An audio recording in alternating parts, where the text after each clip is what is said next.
সম্মানিত সাংবাদিকবৃন্দ, আসসালামু আলাইকুম।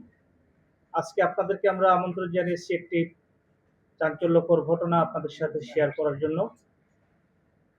সেটি হলো যে মাগুরা জেলা পুলিশ কর্তৃক 7 জন ভুয়া সিআইডি সদস্য আটক।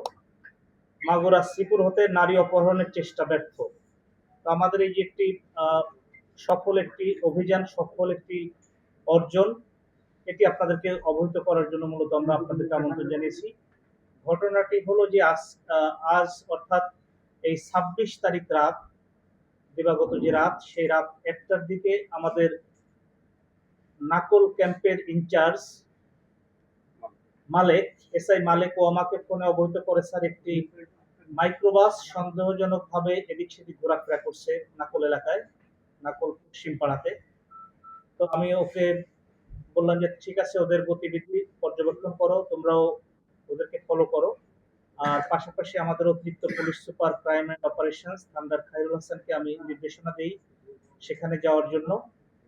তো নির্দেশনা পেয়ে থান্ডার খায়রুল হাসান, শ্রীপুর অফিসার ইনচার্জ এবং নাকল ফাঁড়ির ইনচার্জ, নাকল ক্যাম্পের ইনচার্জ মালেক, তাদের এই 3 জনের নেতৃত্বে, আমাদের খায়রুলের নেতৃত্বে একটি সফল অভিযান পরিচালনা করা হয় এবং সেই মাইক্রোবাস হতে 7 জন ব্যক্তিকে, যার মধ্যে একজন নারী ছিল, আমরা সিআইডির পোশাক অর্থাৎ যে কোটি থাকে সেই কোটি পরিহিত অবস্থায় গ্রেপ্তার করা হয়, যাদের কাছে আমরা একটি খেলনা পিস্তল পাই। পরবর্তীতে তাদের পুলিশ হেফাজতে নিয়ে আসার পরে তাদের জিজ্ঞাসাবাদে জানা যায় যে আমাদের শ্রীপুরের যে নাকল, এই নাকল এলাকাতে শ্রাবণী নামে একজন নারী, যার 1 বছর আগে বিয়ে হয়েছিল তার স্বামী মোস্তাকের সাথে, মোস্তাকের সাথে। তো সেই মোস্তাকের সাথে বিয়ে হওয়ার পর আবার পরবর্তীতে তার সেখানে ডিভোর্স হয়ে যায় এবং পরবর্তীতে বিয়ে হয় তার ঝিনাইদহ সদরের শিমুল নামে এক ব্যক্তির সাথে। তো সেই ব্যক্তির বিয়ে হওয়ার পরে আবার তার প্রথম যে স্বামী, সেই স্বামী তাকে আবার নিয়ে চলে আসে। সেটা ঘটনা হলো 7 থেকে 10 দিনের মধ্যে তাকে আবার সেই তার প্রথম স্বামী তাকে উদ্ধার করে নিয়ে চলে আসে। তো চলে আসার পরে এই সংক্ষুব্ধ দ্বিতীয় স্বামী যে, সে একটি পরিকল্পনা করে যে কি করে তার এই স্ত্রীকে আবার সে ফিরে পেতে পারে।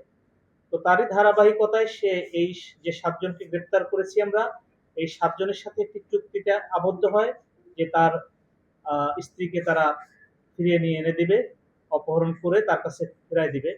তো তারই অংশ হিসেবে গতকাল রাত 1টার দিকে এই ঝিনাইদহ থেকে এই সংঘবদ্ধ চক্রটি সিআইডির পোশাক পরিহিত অবস্থায় এবং একটি খেলনা পিস্তল সহ এই শ্রীপুরের নাকুল এলাকাতে আসে এবং তারা সেই বাড়িটি মূলত খুঁজতে থাকে।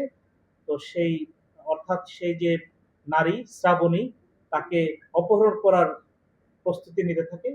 তারই মধ্যে পুলিশ তাকে গ্রেপ্তার করে সেই গাড়ি সহ আমাদের থানা এলাকায় নিয়ে আসে। তো এটি আমাদের জন্য একটি বড় সফলতা বলবো, মাগুরা জেলা পুলিশের জন্য। আমাদের অতিরিক্ত পুলিশ সুপার থান্ডার খায়রুল হাসান ওর নেতৃত্বে যে সফল অভিযানটা হয়েছে, এবং আমরা আশা করছি যে এদেরকে আইনের মানে আওতায় নিয়ে আসবো আমরা যথাযথ প্রয়োগের মাধ্যমে। এই চক্রের যারা আসামি তাদের পিসিপির আমরা যাচাই করেছি, এর মধ্যে বিভিন্ন মার্ডারারও রয়েছে, খুনি রয়েছে। এদের বাড়ি কিন্তু বিভিন্ন জায়গায়, আপনার ঝিনাইদহে আছেন, তারপরে ভুরুঙ্গামারি কুড়িগ্রামে আছেন। এরকম করে বিভিন্ন জায়গা থেকে এরা এই যে যারা এই জাতীয় অপহরণ চক্রের সাথে জড়িত, তারা কিন্তু এই চক্রের সদস্য। তো এরা এরকম মিসগাইড করে, অর্থাৎ আমাদের অনেক সময় আমাদের সিআইডি, তারপরে আমাদের ডিবি বা র্যাবের পোশাক পরিধান করে নিজেদের আড়াল করে এরা কিন্তু এই জাতীয় অপহরণের মতো ঘটনা